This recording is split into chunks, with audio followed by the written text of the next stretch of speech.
Hello friends, welcome to पहल academy. अपनी current affair की क्लास में आप सबका स्वागत है। देखो, ये अपना पहल एकेडमी का जो नया targeted RS prelims batch plus RS prelims और मेंस का बैच है वो न्यू स्टार्ट हो रहा है। 11 नवंबर से स्टार्ट होगा और उसकी टाइमिंग है 2 PM से। ठीक है, तो अगर आपको ज्वाइन करना है तो आप इस नंबर पे कांटेक्ट कर सकते हैं या ऑफिस को विजिट कर सकते हैं। ये स्पेसिफिक आरएस प्रीलिम्स टारगेट जो ये वैकेंसी आ रही है अपनी न्यू, वो प्रीलिम्स का अलग से आपको पहले क्लासेज होगी, उसके बाद आपकी मेंस की क्लासेज होगी। तो आपको अगर ये क्लासेज ज्वाइन करनी है तो आप इस दिए गए, ये देखो ये नंबर दे रखे हैं, इस पे आप कांटेक्ट कर सकते हैं या फिर जो ये दे रखा है अपना एड्रेस, इसको अभी आप ऑफिस में आके विजिट कर सकते हैं। ठीक है, आज की क्लास हम स्टार्ट करते हैं। आज का क्लास का अपना पहला सवाल है, मच्छू नदी निम्न में किस राज्य में स्थित है। ये कल जो अभी फिलहाल हुआ था, सबको ये जो इंसिडेंट हुआ था सबको पता है, पर आपके सवाल आएगा इसमें से कि मच्छू नदी निम्न में से किस राज्य में स्थित है। आंध्र प्रदेश, राजस्थान, गुजरात या तमिलनाडु। तो ये गुजरात में स्थित है मच्छू नदी। एक छोटी सी नदी है, पर ये चर्चा में इतनी ज़्यादा रही थी, इस वजह से आपके पेपर में आने के चांसेस हैं। हाल ही में गुजरात के मोरबी जिले में मच्छू नदी पर निर्मित सस्पेंशन ब्रिज था, वो गिर गया, जिसमें लगभग 135 लोग मारे गए थे। ये संख्या ज़्यादा भी हो सकती है, हमें इससे नहीं, हमें ये ध्यान रखना है कि मच्छू नदी कौन से ज़िले में है, मोरबी जिले में है। और मोरबी जिला कहाँ है, गुजरात में। तो हम ये सोचें कि ये छोटी सी नदी, आपकी ज्योग्राफी से रिलेटेड कोई सवाल आ सकता है, हो सकता है उसमें करंट का ये ऐड हो जाए, तो हम सोचे ये नदी है, ये किसकी सहायक नदी है या ये चर्चा में क्यों रही। तो ये चर्चा में रहने की वजह ये थी कि गुजरात के मोरबी जिले में ये मच्छू नदी पर एक ब्रिज था, वो गिर गया था, जिसमें लगभग 135 से 140 लोग थे, वो मर गए थे। ठीक है, अगला सवाल है, मुदुमलाई राष्ट्रीय उद्यान निम्न में किस राज्य में स्थित है। ये पार्क है, ये कोई ना कोई ऐसा नेशनल पार्क या कंजर्वेशन रिजर्व ऐसा हो जो चर्चा में रहा हो, वो आपके जो एग्जाम है उनमें आने के चांसेस रहते हैं। तो ये मुदुमलाई राष्ट्रीय उद्यान है, ये चर्चा में रहा था, किस वजह से रहा था वो भी देखेंगे। तो मुदुमलाई राष्ट्रीय उद्यान कहाँ है, तमिलनाडु, ये तमिलनाडु है, राजस्थान, आंध्र प्रदेश या कर्नाटक।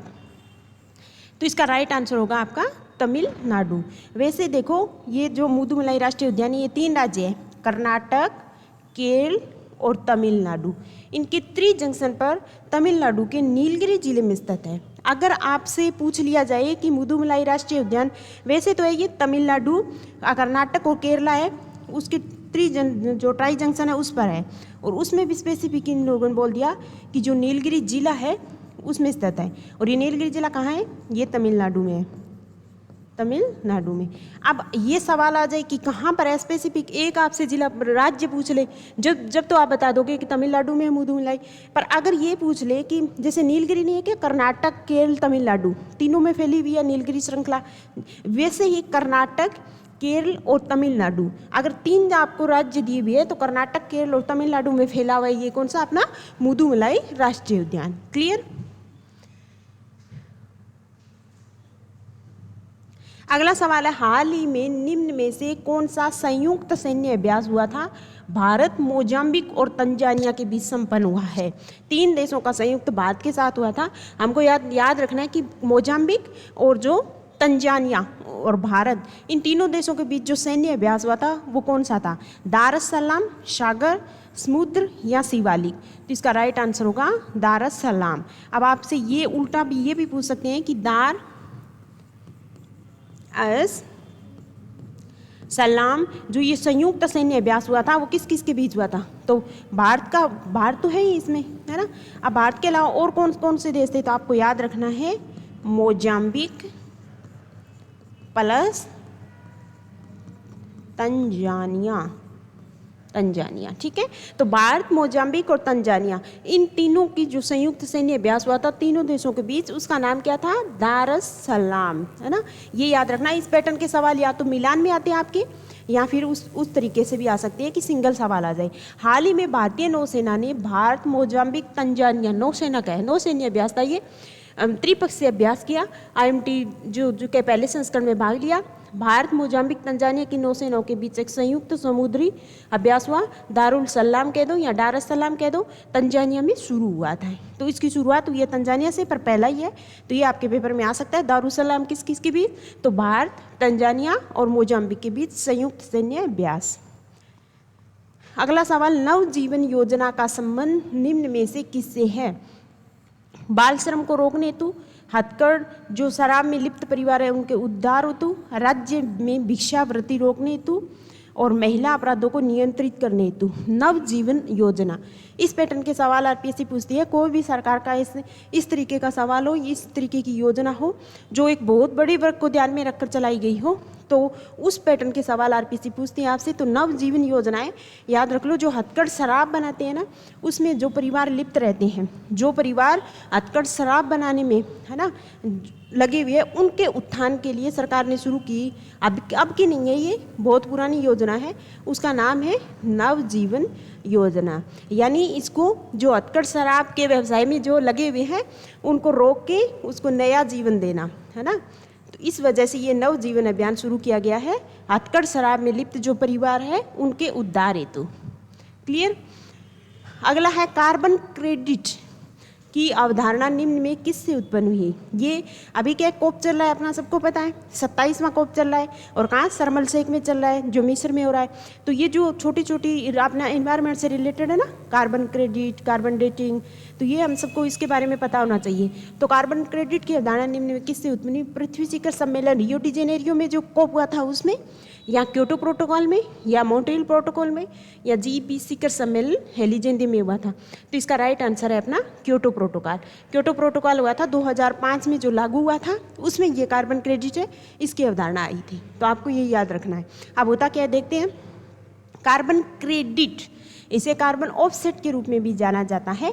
कार्बन क्रेडिट वातावरण में ग्रीन हाउस उत्सर्जन में कमी लाने के सापेक्ष दिया जाने वाला एक क्रेडिट है। एक तरीके का अगर ये बोल दिया कि जो भी कोप में शामिल हो रही है देश, 2005 में क्योटो कहाँ है, जापान का एक शहर है, वहाँ हुआ था। तो क्योटो प्रोटोकॉल में कुछ बहुत सारे टारगेट रखे गए थे, उसमें एक था अपना कार्बन क्रेडिट की अवधारणा आई थी, जिसमें सदस्य देशों को ये बोला कि जो भी देश ग्रीन हाउस गैसेज हैं उससे क्या ग्लोबल वार्मिंग होती है। ग्रीन हाउस गैसेज कौन कौन से गैसेज शामिल है वो हम बाद के चैप्टर में पढ़ेंगे। तो ये ग्रीन हाउस गैस जो कंट्री कम करेगी, उन उत्सर्जन यानी कम करेगी, उसको उस उत्सर्जन में कमी करने पर उसको एक प्रमाण पत्र दिया जाएगा या क्रेडिट दिया जाएगा, ठीक है, जिसका उपयोग, इस क्रेडिट का उपयोग सरकार, उद्योग, व्यक्तियों द्वारा उत्सर्जन के लिए क्षतिपूर्ति के रूप में किया जा सकता है।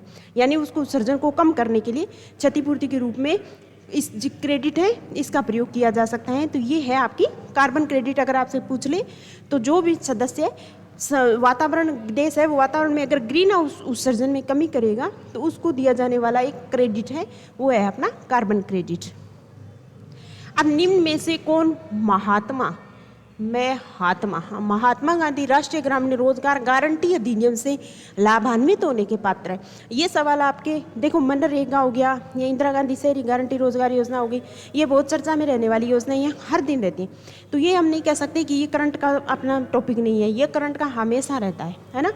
अब आपका ये सवाल आया हुआ है यूपीएससी में, इस वजह से मैंने सोचा ये हो सकता है आरएस में भी आ जाए। देखो, निम्न में कौन महात्मा गांधी राष्ट्रीय ग्रामीण रोजगार गारंटी अधिनियम से लाभान्वित होने के पात्र? अब सब जानते हैं कि मनरेगा के तहत केंद्र सरकार आपको 100 दिन का रोजगार उपलब्ध करवाती है। जो अकुशल श्रमिक हैं एक वित्तीय वर्ष में आपको कितने 100 दिन का रोजगार दिया जाएगा। पर उसकी पात्रता क्या है ये कोई नहीं कभी डिस्कस नहीं किया। तो आज देखते हैं, केवल अनुसूचित जाति जनजाति के परिवारों के जो वयस्क सदस्य हैं, हमेशा याद रखना है किसमें वयस्क होगा, बच्चे को तो काम वैसे भी नहीं करवा सकते, है ना। तो वयस्क सदस्य यानी 18 साल से ऊपर का कोई भी व्यक्ति होगा उसको मनरेगा के तहत रोजगार मिलेगा। या फिर गरीबी रेखा से नीचे यानी बीपीएल के परिवारों के वयस्क सदस्य को, या सभी पिछड़े समुदायों के परिवारों के वयस्क सदस्य को, या किसी भी परिवार के वयस्क सदस्य को। याद रखना, मनरेगा में सरकार ने ये कहा है कि मैं प्रत्येक वित्तीय वर्ष, एक वित्तीय वर्ष में 100 दिन का रोजगार दिया जाएगा, केंद्र सरकार आपको उपलब्ध करवाएगी। उसमें कोई भी परिवार हो सकता है जो इच्छुक है, उस परिवार के वयस्क सदस्य होंगे, उसको 100 दिन का रोजगार उपलब्ध होगा। तो आप ये हमेशा याद रखना कि इसमें कोई कैटेगरी नहीं है, जाति जनजाति पिछड़े वर्ग की स्थिति, इसमें क्लियर ये कहा है किसी भी परिवार का कोई भी वयस्क सदस्य अगर इच्छुक है तो उसको मनरेगा के तहत सरकार 100 दिन का रोजगार उपलब्ध करवाएगी। क्लियर। अगला है ग्लाइफोसेट, जिसे हाल ही में स्वास्थ्य संबंधी कारणों का हवाला देकर प्रतिबंधित किया गया निम्न में से क्या है? अब आपके साइंस भी है, आपके एग्जाम में आरएस के प्रीलिम्स एग्जाम में या कोई भी एग्जाम दे लो, आप एसआई का एग्जाम दे लो, आपकी जनरल साइंस तो होती है, उसमें आपको ये या तो फिलहाल में कोई अगर डिजीज चल रहा है या कुछ ऐसी दवाई मार्केट में आई है या ऐसा कुछ ऐसा ही मतलब रिसर्च हुई है तो उससे रिलेटेड आपके सवाल आ सकते हैं। ऐसे मैंने देखा है ना। तो साइंस टेक अलग कर लो, जिसमें डिफेंस वाला है वो अलग है, ये जनरल साइंस के सवाल है, इस पैटर्न के सवाल आपके आते हैं। तो अगर ये पूछ ले कि ग्लाइफोसेट जिसे हाल ही में स्वास्थ्य संबंधी कारणों का हवाला देकर प्रतिबंधित किया गया है, निम्न में से क्या है? शाकनाशी है, पीड़कनाशी है, कवकनाशी है या खाद्य परिरक्षक है? तो इसका आंसर होगा, याद कर लेना दोस्तों, ये ग्लाइफोसेट है, एक तरीके की शाकनाशी है ग्लाइफोसेट। खरपतवारों को नियंत्रित करने के लिए इसका प्रयोग किया जाता था। तो जो भारत सरकार का कृषि एवं किसान कल्याण मंत्रालय ने मनुष्यों और जानवरों के स्वास्थ्य संबंधी खतरों का हवाला देते हुए व्यापक रूप से इस्तेमाल होने वाली शाकनाशी ग्लाइफोसेट को उपयोग पर प्रतिबंध लगा दिया है। क्लियर? कंपनियों को इसके निर्माण या बिक्री के लिए प्राप्त होने वाले रसायन के पंजीकरण के सभी प्रमाण पत्र अब पंजीकरण समिति को वापस देने, क्योंकि मतलब ही नहीं रहा, ये दवाई अब कोई भी बना नहीं सकता, क्योंकि इसको किसान और कृषि किसान मंत्रालय ने प्रतिबंधित कर दिया है, क्योंकि इस दवाई का मनुष्यों पर भी और जानवरों पर भी प्रतिकूल प्रभाव पड़ रहा है। ग्लाइफोसेट एक खरपतवार नाशी है, क्योंकि कृषि किसान कल्याण मंत्रालय, अब आपको पता होगा शाकनाशी, पीड़कनाशी, कीटनाशी, यहाँ ये किस कहाँ इस्तेमाल होते हैं? या कृषि में होते हैं, है ना। पीड़कनाशी या इस तरीके के अगर कोई पीड़क है उनको यहाँ ख़त्म कर देना या उनकी वृद्धि को रोक देना। कीटनाशी मान लो मच्छर हो रहे हैं, है ना, कुछ एक अलग अलग तरीके के कीट हैं, तो उनको रोकने के लिए मार्केट में विभिन्न प्रकार की कीटनाशी है वो यूज होते हैं, है ना। खाद्य परिरक्षक तो हमारे जैसे अचार हो गया, मुरब्बा हो गया या कुछ इस तरीके के जूस हो गया, उसको बचाने के लिए, ताकि उनको सड़ने से बचाया जा सके, बहुत लंबी अवधि तक उनको बनाया रखा जा सके, तो उसके लिए क्या है, खाद्य परिरक्षक कुछ होते हैं मार्केट में, वो हम यूज करते हैं। तो इसी पैटर्न का आपका एक है ये ग्लाइफोसेट, एक खरपतवार नाशी है। खरपतवार नाशी क्या होते हैं? अपनी जो खेती होती है उसमें अननेसेसरी कुछ ऐसे प्लांट होते हैं ना जो उगाते हैं, है ना। हम जैसे मान लो कपास की खेती, गेहूँ खेती करते हैं, तो उसके साथ में कुछ इस तरीके के खरपतवार होते हैं जो बिना कुछ वही अपने आप उगाते हैं, तो वो सारी फसल को ख़राब कर देते हैं। अगर हम कुछ न्यूट्रिशन डालते हैं अपनी, तो वो ले लेते हैं सारा न्यूट्रिशन, तो फसल को न्यूट्रिशन नहीं मिल पाता है ना। तो उनको रोकने के लिए मार्केट में अनेक तरीके की खरपतवार नाशी होती है। उन्हीं में एक खरपतवार नाशी जो शाकनाशी है वो है ग्लाइफोसेट। खरपतवार नाशी फसलों और बागवानों में उगने वाले अवांछित घास फूस है उसको नष्ट करने के लिए इसका व्यापक पैमाने पर प्रयोग होता था पर कृषि के लिए यूजफुल था, क्योंकि एक तरीके की खरपतवार नाशी थी। पर याद रखना, इस जैसे खरपतवार नाशी यहाँ तो क्या करते हैं हम लोग करते हैं, स्प्रे के रूप में यूज करते हैं, तो उससे हमारी फेफड़ों में चला जाता है। यहाँ जो पौधे हैं, है ना, जानवर है उस चीज़ को खा लेते हैं, तो उन पर उस अगर कोई मान लो बागान वाली फसल है या कोई फसल है, मान लो ज्वार बाजरा है, वो पशु खा रहा है, तो जानवरों पर इसका प्रतिकूल प्रभाव हो रहा है। तो इस वजह से इन कारणों का हवाला देके ग्लाइफोसेट है उसको कृषि एवं किसान कल्याण मंत्रालय ने क्या किया, प्रतिबंधित सूची में डाल दिया कि अब इसका उत्पादन और अब इसका उपयोग नहीं किया जा सकता। क्लियर? अगला है, देश का सबसे बड़ा डेटा सेंटर निम्न में कहाँ स्थापित किया गया है? डेटा सेंटर है वो भी है देश का सबसे बड़ा, या उत्तर भारत का भी एक तरीके का सबसे बड़ा हो गया, तो मध्य प्रदेश, उत्तर प्रदेश, राजस्थान या लद्दाख? तो इसका राइट आंसर है दोस्तों उत्तर प्रदेश। इस पैटर्न के वन लाइनर सवाल आते हैं, इंपॉर्टेंट सवाल है, याद रखना कि देश का सबसे बड़ा डेटा सेंटर स्थापित किया गया है वो है अपना यूपी में, 5,000 करोड़ रुपए की लागत से बनाया गया।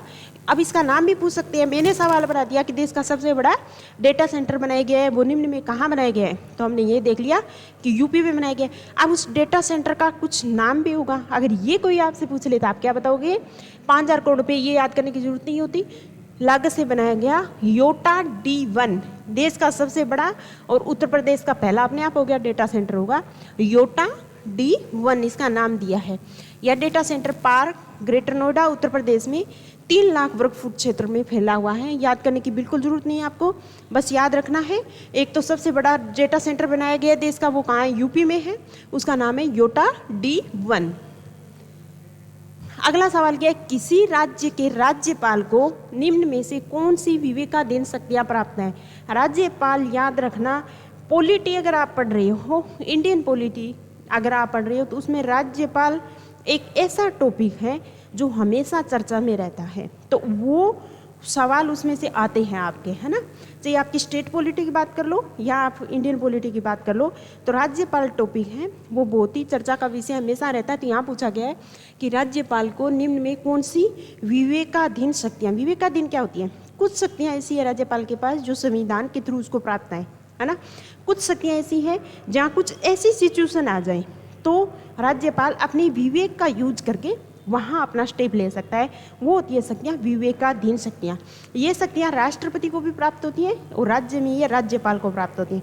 अब देखते हैं कि सवाल पूछ रहा है कि राज्यपाल को निम्न में से कौन सी विवेकाधीन शक्तियाँ प्राप्त है।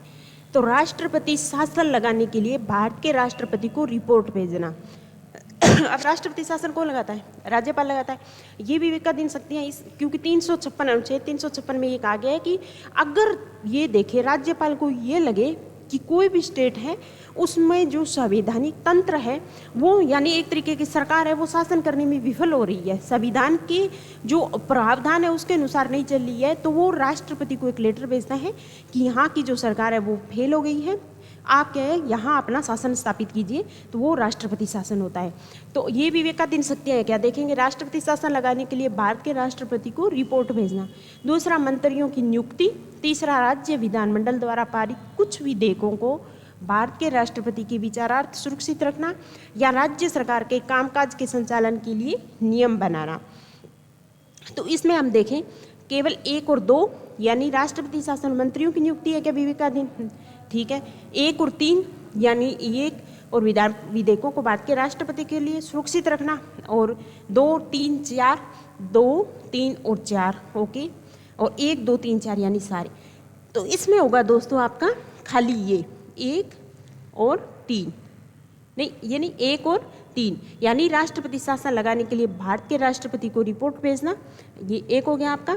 और 3 हो गया आपका राज्य विधानमंडल द्वारा पारित कुछ विधेयकों को भारत के राष्ट्रपति के विचारार्थ रखना। तो इसकी विवेकाधीन शक्तियों में याद इस और भी बहुत सारी है, पर इस सवाल में कौन कौन सी होगी अपनी, एक तो राष्ट्रपति को रिपोर्ट भेजना और एक राज्य विधानमंडल द्वारा पारित कुछ विधेयकों को भारत के राष्ट्रपति के विचारार्थ रखना, ये होगा। अब ये एक राज्य की संचालक सरकार के कामकाज के संचालन के लिए नियम बनाना, तो ये तो मुख्यमंत्री महोदय करते हैं। मंत्रियों की नियुक्ति है, ये भी इनकी विवेकाधीन शक्तियाँ नहीं है, क्योंकि मुख्यमंत्री हमको बताता है राज्यपाल को भी इन व्यक्तियों को मंत्री नियुक्त करना है, तो उसके तहत क्या है राज्यपाल महोदय वो मंत्रियों की नियुक्ति करता है। तो आगे देखते हैं हम संविधान के अनुच्छेद, ये भी सवाल बन सकता है कि विवेकाधीन शक्तियाँ हैं वो संविधान के किस अनुच्छेद के तहत राज्यपाल को प्राप्त है। तो संविधान के अनुच्छेद 163 हमेशा अनुच्छेद है, ये चीज़ याद रखा करो, मेंस में भी लिखने मेंशन करने में काम आते हैं। तो संविधान के अनुच्छेद 163 के अनुसार राज्यपाल अपनी शक्तियों का प्रयोग मंत्री परिषद की सहायता सलाह से करेगा, सिवाय उन कार्यों के जिसमें उसके विवेक की आवश्यकता होती है। यानी जो विवेकाधीन शक्तियाँ 163 के तहत प्राप्त हैं उनको छोड़कर बाकी राज्यपाल के द्वारा जो कार्य किया जाएगा वो मंत्री और जो मंत्री परिषद है, जो मुख्यमंत्री के अध्यक्षता में मंत्री परिषद होती है, उसकी सहायता और सलाह से ही करेगा। क्लियर। अगला है भारतीय संविधान के अनुच्छेद अब विवेकाधीन शक्तियों की बात करें तो भारतीय संविधान के अनुच्छेद 356 के तहत, मैंने आपको बताया याद रखना हमेशा, 356 राष्ट्रपति शासन, राज्यों में राष्ट्रपति शासन। तो 356 के तहत किसी राज्य का राज्यपाल भारत के राष्ट्रपति को रिपोर्ट भेज सकता है जिसमें राज्य में राष्ट्रपति शासन लागू करने की सिफारिश की जाती है। यह राज्यपाल को प्रदान की जाने वाली एक विवेकाधीन शक्तियाँ हैं। अब कुछ इसी संविधान में सिचुएशन नहीं दी हुई, सिर्फ ये बोला है कि अगर राज्यों में संवैधानिक तंत्र विफल हो जाए तो अब ये राज्यपाल का विवेक है कि वो पूरी सिचुएशन को देखे, उसके बाद ये डिसाइड करे कि राज्य में संवैधानिक तंत्र है वो विफल हुआ है या नहीं। उन आधारों के आधार पर वो एक रिपोर्ट तैयार करेगा और ये रिपोर्ट किसको भेजेगा, राष्ट्रपति को, है ना। फिर राष्ट्रपति उस राज्य में राष्ट्रपति शासन लगाएगा संविधान के कौन से अनुच्छेद के तहत, अनुच्छेद 356 के तहत। वह मुख्यमंत्री और अन्य मंत्रियों की नियुक्ति करता है। तो ये तो विवेकाधीन शक्तियाँ नहीं है, वे उसके प्रसाद पर्यंत पद धारण करते हैं। राज्य मंत्री में मंत्रियों की नियुक्ति राज्यपाल के विवेक पर नहीं होती, क्योंकि ये तो मुख्यमंत्री जो है वो रिकमेंड करते हैं। कि ये इन बंदों को आप जो मंत्री हैं वो नियुक्त कीजिए। तो ये तो विवेकाधीन शक्तियाँ नहीं हो गई, ये तो जो मंत्रिपरिषद ने ऑर्डर किया उसी का पालन हो रहा है ना। वह केवल औपचारिक रूप से नियुक्ति को मंजूरी देता है। विवेक का क्षेत्र किसका होता है, यहाँ मुख्यमंत्री का होता है कि वो अपने किन किन बंदों को मंत्री पद पर नियुक्त करे। तो ये विवेक किसका हो गया, ये मुख्यमंत्री महोदय का हो गया। ठीक है। राज्यपाल राज्य विधानमंडल द्वारा पारित कुछ विधेयकों को राष्ट्रपति के विचार के लिए सुरक्षित रख सकता है। अब राज्य विधानमंडल ने बिल पेश कर दिया, कोई भी बिल होगा वो राज्यपाल के साइन के बाद ही क्या होगा, वो पूरी तरीके से पारित होगा। अब ये होता है कि राज्यपाल कुछ ऐसी चीज होती हैं, विधेयक होते हैं, उन विधेयकों को अपने पास रख लेता है और वो फिर अपने विवेक का यूज करके उनको कहा राष्ट्रपति को संविधान के अनुच्छेद 200 के तहत वो क्या किसको भेजता है, राष्ट्रपति को भेजता है। तो ये विवेकाधीन शक्तियाँ होगी कि नहीं, कि वो मर्जी है कौन सा बिल है वो पारित कर दे और कौन सा बिल है वो अपने पास सुरक्षित रख ले और उस बिल को राष्ट्रपति को आगे प्रेषित कर दे। ठीक है। तो जहाँ राज्य विधानमंडल द्वारा पारित विधेयक राज्य उच्च न्यायालय की स्थिति को खतरे में डालता है। ये भी है कि अगर ऐसा कोई बिल हो, मान लो जहाँ राज्य उच्च न्यायालय की स्थिति खतरे में हो, मूल अधिकारों की स्थिति खतरे में हो, नीति नहीं दे सकता तो खतरे में हो, तो इन 3-4 स्थितियों में राज्यपाल है वो कोई भी बिल है जो राज्य विधानमंडल द्वारा पारित किया गया है वो अपने पास सुरक्षित रख लेता है और उसको राष्ट्रपति को आगे भेज देता है। क्लियर।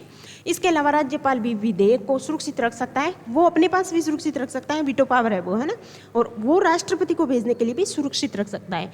अब सुरक्षित अपने पास कैसे रख सकता है, देखो दोस्तों, राज्यपाल भी विधेयक को सुरक्षित रख सकता है यदि वह संविधान के प्रावधानों के खिलाफ हो, याद रखना, राज्य के नीति निर्देशक सिद्धांतों के विपरीत हो, है ना, देश के हित के खिलाफ और गंभीर राष्ट्रीय महत्व का अगर कोई मामला है तो वो सुरक्षित रख सकता है अपने पास भी, या फिर वो राष्ट्रपति को भी भेज सकता है। तो ये क्या हो गया, उनके विवेक का मामला हो गया। क्लियर। वह राज्य सरकार के कामकाज के संचालन के लिए नियम बनाता है, बिल्कुल, है ना, और उक्त व्यवसाय के मंत्रियों के बीच कार्य का आवंटन करता है, लेकिन यह शक्ति राज्यपाल के विवेक के अधीन नहीं है।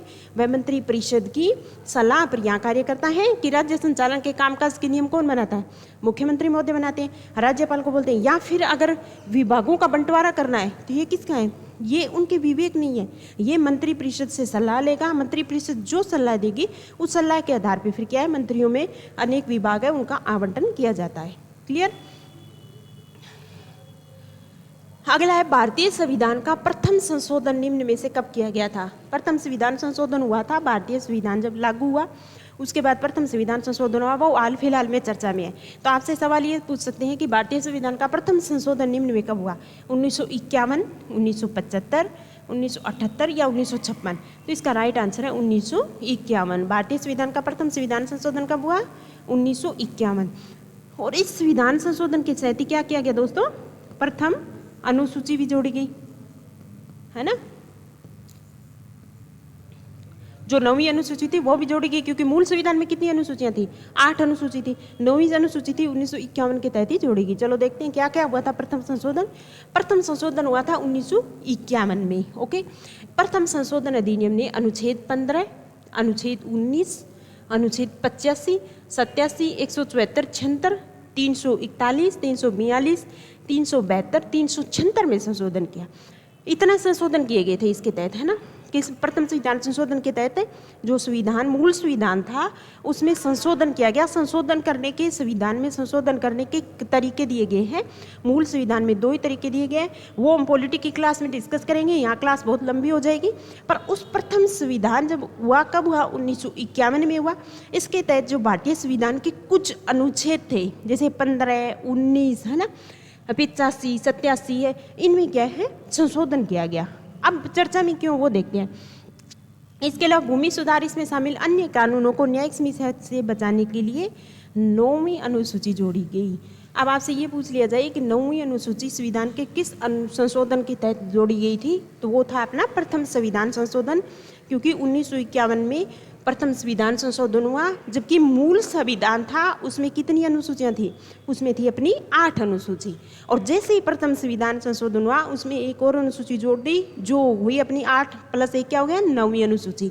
इसके तहत भूमि सुधार करना था सरकार को, उसमें क्या है, भूमि सुधार करना था, है ना, क्योंकि ज़मीन थी वो कुछ लोगों के पास थी, तो सरकार ने क्या किया, जागीरदारी प्रथा इनको कम करने के लिए कुछ भूमि सुधार किए अपनी तरफ से, और इसमें अन्य कानूनों को क्या कर दिया, न्यायिक समीक्षा से बाहर कर दिया। क्योंकि अगर सरकार कुछ काम कर रही है, कुछ कानून बना रही है, तो अगर वो न्यायालय उसमें ऐसा लगता है कि ये संविधान के प्रावधानों के तहत नहीं है, तो वो न्यायिक समीक्षा का विषय बन जाता है। तो सरकार ने क्या किया, 9वीं अनुसूची जोड़ ली और इन भूमि सुधार जो हो रहा है इनको न्यायिक समीक्षा के दायरे से खुद ही बाहर कर दिया इस अनुसूची के तहत।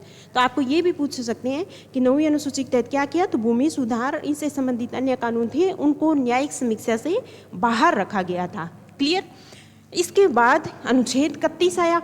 31 के बाद अनुच्छेद 31A और 31B भी इस विधान संशोधन के तहत जोड़े गए। ये तो एड हुए थे, है ना। अब हाल ही में क्यों चर्चा में है कि सर्वोच्च न्यायालय ने वर्ष 1951 में इस विधान संशोधन द्वारा भाषण अभिव्यक्ति की स्वतंत्रता के अधिकार में किए गए परिवर्तनों को चुनौती देने वाली जनहित याचिका की जांच करने के लिए सहमति प्रदान कर दी है। ये अनुच्छेद 19 है, वाक अभिव्यक्ति की स्वतंत्रता से संबंधित अपना मूल अधिकार है, स्वतंत्रता का अधिकार। कौन सा? संविधान का अनुच्छेद 19। उसमें 19 से क्या है, अपना वाक, भाषण और अभिव्यक्ति की स्वतंत्रता है। इसके अधिकार में किए गए परिवर्तन, यहाँ जो परिवर्तन किए थे उन परिवर्तनों को चुनौती देने वाली कोई जनहित याचिका आई थी, कोर्ट ने उस याचिका को एक्सेप्ट कर लिया और ये बोला कि इसकी जांच करने के लिए सहमति प्रदान की है। इस वजह से संविधान का जो प्रथम संशोधन था वर्ष 1951 में हुआ था, वो चर्चा का विषय बना हुआ है। क्लियर हो गया। अगला सवाल है, हाल ही में विश्व स्वास्थ्य संगठन यानी WHO की कवकीय संक्रमण की पहली सूची में शामिल कवकों की संख्या है। अब WHO है, उसका काम क्या है, एक इंटरनेशनल बॉडी है, उसका काम हेल्थ से रिलेटेड जो इशू है या जो चुनौतियां आ रही है उन पे काम करना है। अब कवक से रिलेटेड फंगी है, उसकी एक सूची जारी किया, लिस्ट जारी किया, किसने? WHO ने। तो इस लिस्ट में कितने कवक है उनको शामिल किया है, देखो 18, 19, 20 या 21। तो ये आपका हो गया 19। हाल ही में विश्व स्वास्थ्य संगठन की जो कवक के संक्रमण की पहली सूची जारी हुई है, उस सूची में शामिल जो कवक है उनकी संख्या कितनी है? 19 है उनकी संख्या। कवक प्राथमिकता रोगजनक सूची, जिसको पूरा नाम दिया गया है, 19 कवक प्रजाति शामिल है जो मानव स्वास्थ्य के लिए सबसे बड़े खतरे का प्रतिनिधित्व कर रही हैं। इसी वजह से तो WTO ने इसको जारी किया है।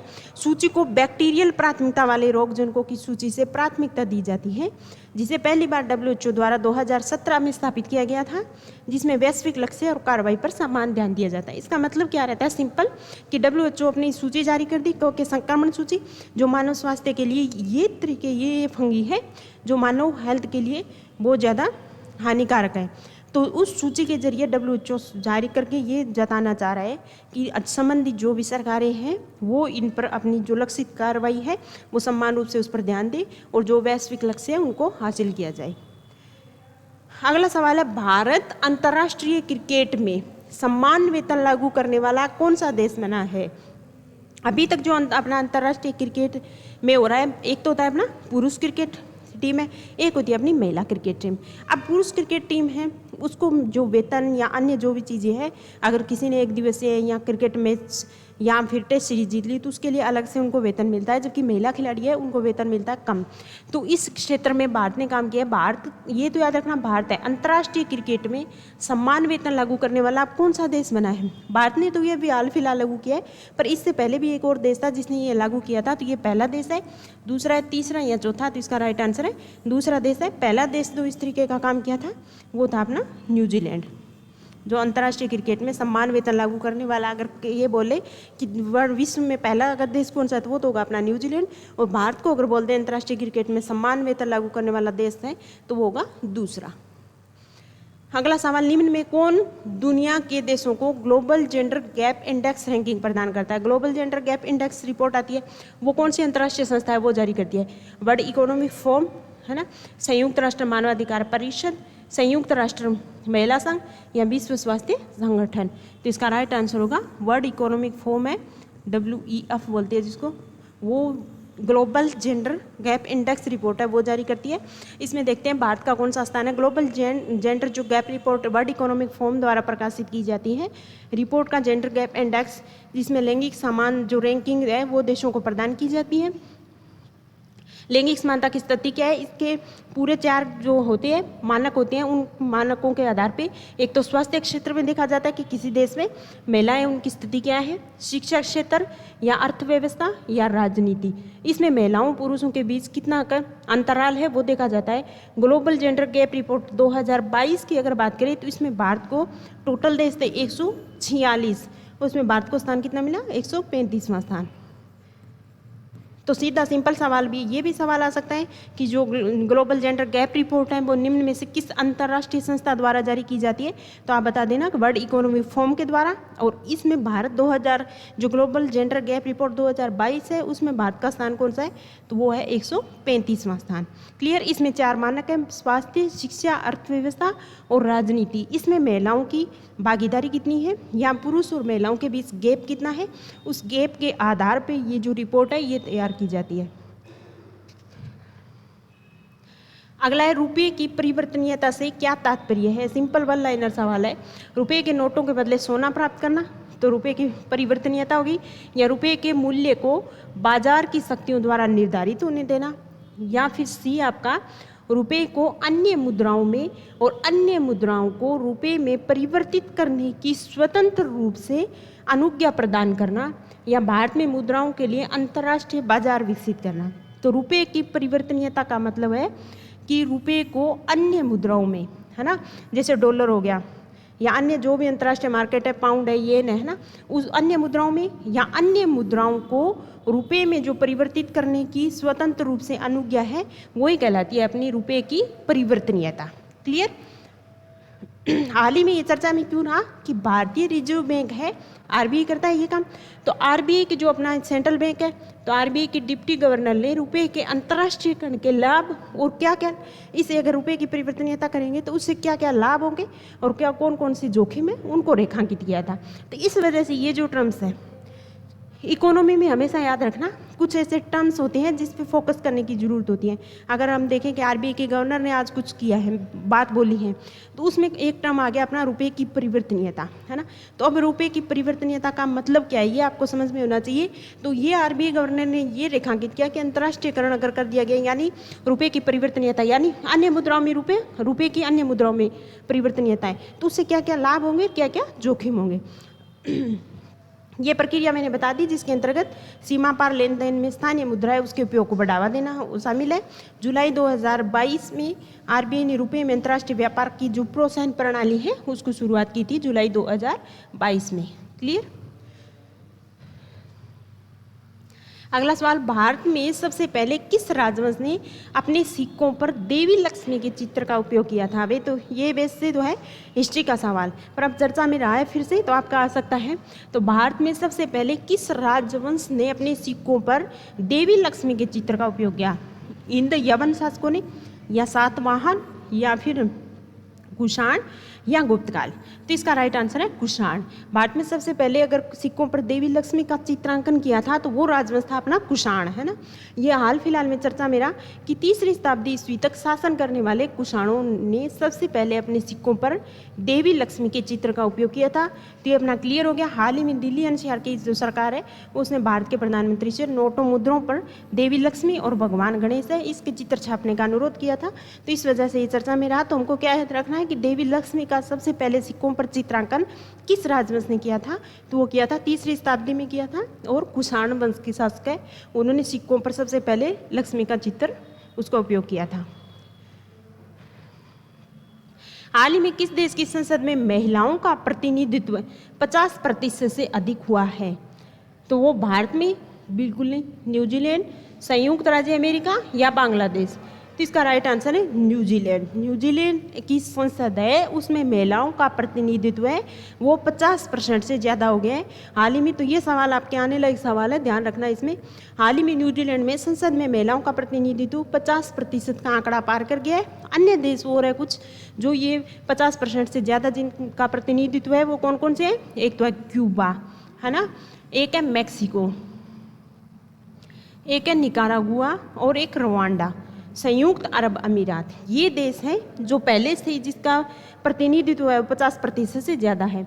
विश्व स्तर पर अगर आपसे पूछ ले तो ये परसेंट कितना है 26% औसत अगर पूछ ले कि विश्व स्तर पर अगर संसद में महिला का जो प्रतिनिधित्व है उसका परसेंट कितना है, तो वो होगा आपका 26%, है ना। भारत निर्वाचन आयोग के अनुसार अपना भारत में देखें तो अक्टूबर 2021 तक महिलाएं संसद के कुल सदस्यों के 10.5% का प्रतिनिधित्व कर रही थी।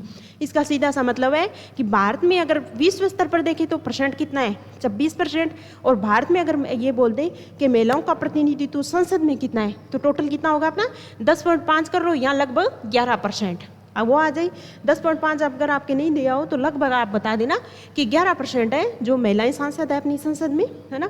और औसत कितना है 26%, और हाल ही में 50% से ज़्यादा अगर किसी का गया तो वो कौन सा देश है, न्यूजीलैंड है, जहाँ महिलाओं का प्रतिनिधित्व है संसद में वो 50% का आंकड़ा पार कर गया है। इसके अलावा कुछ अन्य देश भी है, तो क्यूबा, मैक्सिको, निकारागुआ, रवांडा और संयुक्त अरब अमीरात, ये देश पहले से ही हैं जहाँ महिला सांसद हैं वो 50% से ज़्यादा प्रतिनिधित्व कर रही है, ठीक है। अगला सवाल अंतर्राष्ट्रीय, ये गलत लिख रखा है, अंतर्राष्ट्रीय बायोस्फीयर रिजर्व दिवस निम्न में कब मनाया जाता है, तो 1 नवंबर, 2, 3 या 4, तो इसका राइट आंसर होगा 3 नवंबर। अंतर्राष्ट्रीय बायोस्फीयर रिजर्व कब मनाया जाता है, 3 नवंबर को, याद रखना।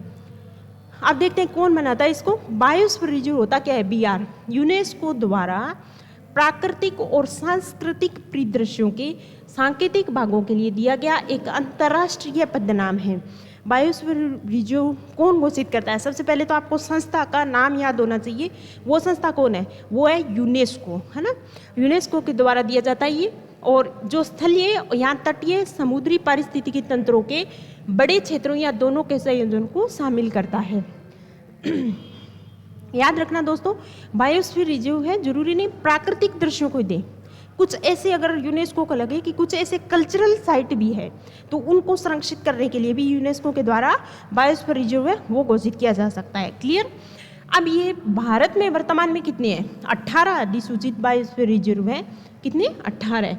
भारत में पहला बायोस्फीयर रिजर्व था तमिलनाडु, कर्नाटक और केरल, ये हमने बात की थी आज, मुदुमलाई राष्ट्रीय पार्क, वो सेम ही देखो, तमिलनाडु, कर्नाटक और केरल में फैला हुआ है कौन सा, नीलगिरी। तो भारत का पहला, अगर आपसे सवाल पूछ ले कि भारत का पहला बायोस्फीयर रिजर्व निम्न में कौन सा था, तो आप बताओगे नीलगिरी। और नीलगिरी कहाँ फैला हुआ है, नीलगिरी पर्वत श्रृंखला है वो तमिलनाडु, कर्नाटक और केरल में फैली हुई है। क्लियर।